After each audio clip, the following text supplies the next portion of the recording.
اليوم اللجنة الإقليمية للتنمية البشرية بطرفي اجتماعا خصص لتدارس حصيلة المبادرة خلال المرحلة ما بين 2019 و2023 ووضع التصورات الكفيلة بتطوير وتعزيز عمل المبادرة على الصعيد المحلي. كما تم تنظيم دورة تكوينية للفاعلين في مجال التنمية البشرية محليا ضمن أشغال البرنامج الجهوي لتكوين وتقوية القدرات للتنمية البشرية. محمد الفويرس وإبراهيم جولي.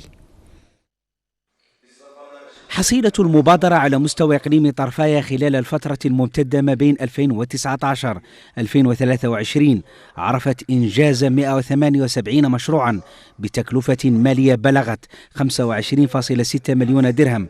نسبة الإنجاز متقدمة جدا، وشملت هذه المشاريع مجالات وقطاعات مختلفة ضمن المحاور الأساسية والتي تشتغل عليها المبادرة الوطنية للتنمية البشرية ذات الصلة بالنهوض بالرأسمال البشري ودعم الأجيال الصاعدة وتوفير فرص الشغل وتشجيع الإدماج الاقتصادي للشباب ومحاربة الهشاشة ومضاعفة الاهتمام بالتعليم الأولي.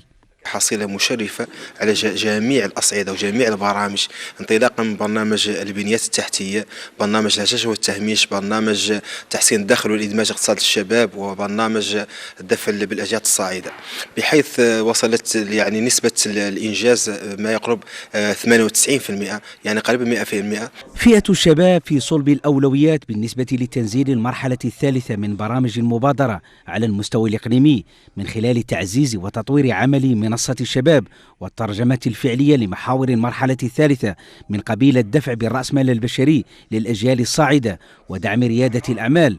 تم الحديث عن منصة الشباب، بحيث أن منصة الشباب هي فضاء للاستقبال، الإنصات، التوجيه وكذلك المواكبة.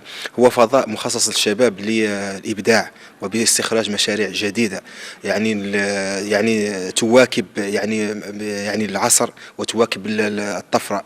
في سياق تحقيق الأهداف المتوخاة وبلوغ النجاعة في العمل، استفاد الفاعلون المتدخلون في مجال المبادرة الوطنية للتنمية البشرية على الصعيد المحلي استفادوا من دورة تكوينية في التواصل المؤسساتي تندرج في إطار إشغال البرنامج الجهوي للتكوين وتقوية القدرات للتنمية البشرية. وشملت هذه الدورة تقنيات وآليات التواصل المؤسساتي وأهميته بالنسبة للمشتغلين في المجال من أجل خلق جسور التواصل البناء مع كافة القطاعات المتدخلة وبناء علاقات عملية تساعد على تذليل كل الصعوبات والاستجابة لانتظارات الفئات المستفيدة. هذا التكوين عرف جوج ديال الشقين، الشق الأول هو التواصل المؤسساتي والشق الثاني هو إيجاد شراكات.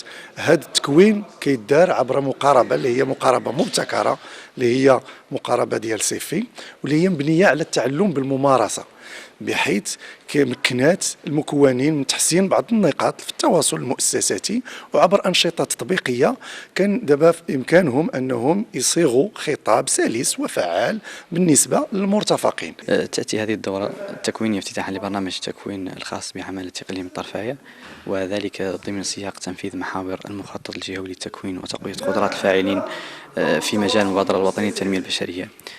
هذا المخطط الجهوي للتكوين قد برمج لفائدة كل من أجهزة الحكامة من اللجنة الجهوية للتنمية البشرية واللجان الإقليمية والمحلية للتنمية البشرية، بالإضافة كذلك للهيكل الإداري والنسيج الجمعوي المشتغلين في مجال المبادرة الوطنية للتنمية البشرية. كانت دورة حقيقة خلت أثرها بالملموس، ممكن كذلك أن نطبقها داخل مؤسساتنا التي نسيرها وفق المنهجيات الحديثة من أجل خلق واحد جسور من التواصل ما بين المؤسسة وما بينها، يعني كسب كذلك المصداقية الحقيقية وذلك تدبير بعض الإشكالات خلال الأزمات.